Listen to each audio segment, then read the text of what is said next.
So in doing the testing of the bacteria, we found that there are, in root canals, today we're finding about 53 different bacteria.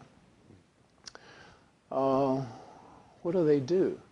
Well, these bacteria, there are 28 of them which are directly involved with the health or disease, non-health of the heart, that they are known from the scientific literature to create certain heart conditions. Some of them specialize in attacking the heart valve.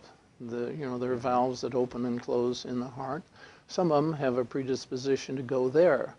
Many of them cause what's called endocarditis. Endo, inside the heart, itis, inflammation of the vessels inside the heart. Well, that's not too handy because that kind of leads to other tragic events. And then some of them cause platelet aggregation. Can you spell that? No.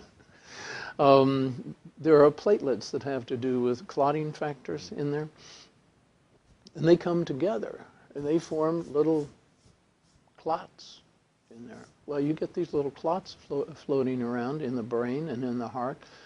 And that creates a whole different problem.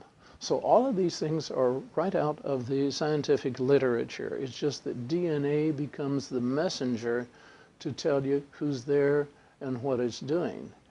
And that has opened up a whole new avenue of connection between dentistry and medicine. We've been doing this for several years, and I did a test just a few days ago on the materials that were found in a root canal. And we sent the report to the dentist who had taken out the root canal tooth. She looked at it, and these names are this long, and I don't know who invented them, but it was somebody who had it in for anybody else who tried to understand where they came from. So she looks down that list, and the patient's in real bad shape, so she sent it to the physician. Well, the MD looks it over, and he calls her and says, "What should I do with all this?" So, each field is its own separate little thing. It's time to kind of get together, bring the family together, and make a team out of this. So then she called me and said, "What do we do?" Well, there are several things that we have been working with for the last 2 or 3 years that tame these bacteria. There are some things you can do that are bad. Have you ever heard of somebody taking an antibiotic because they were sick and getting more sicker? Mm-hmm. Why does that happen? Because there are 2 types of antibiotics.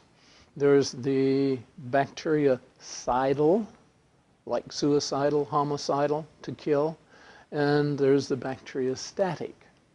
Well, the bactericidals, which most people use, if you're going to use an antibiotic, you don't really know who you're targeting. You use a broad spectrum antibiotic. When a broad spectrum antibiotic that's bactericidal comes on the scene, I'm finding I'm having to change some of my lecture here every decade, because have you ever heard of John Wayne? Mm-hmm. You'd be surprised how many people say, "Who?" I'm sure. Well, in John Wayne's day, he was a cowboy of a long time ago. He was known to just, and the bad guy falls over dead. Well, that's what's supposed to happen with these bacteria. With the bactericidal, go in and hit the bacteria. They don't fall over dead. They explode.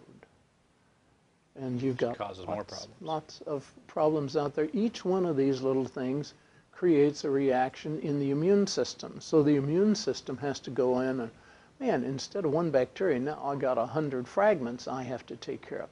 This overwhelms the immune system.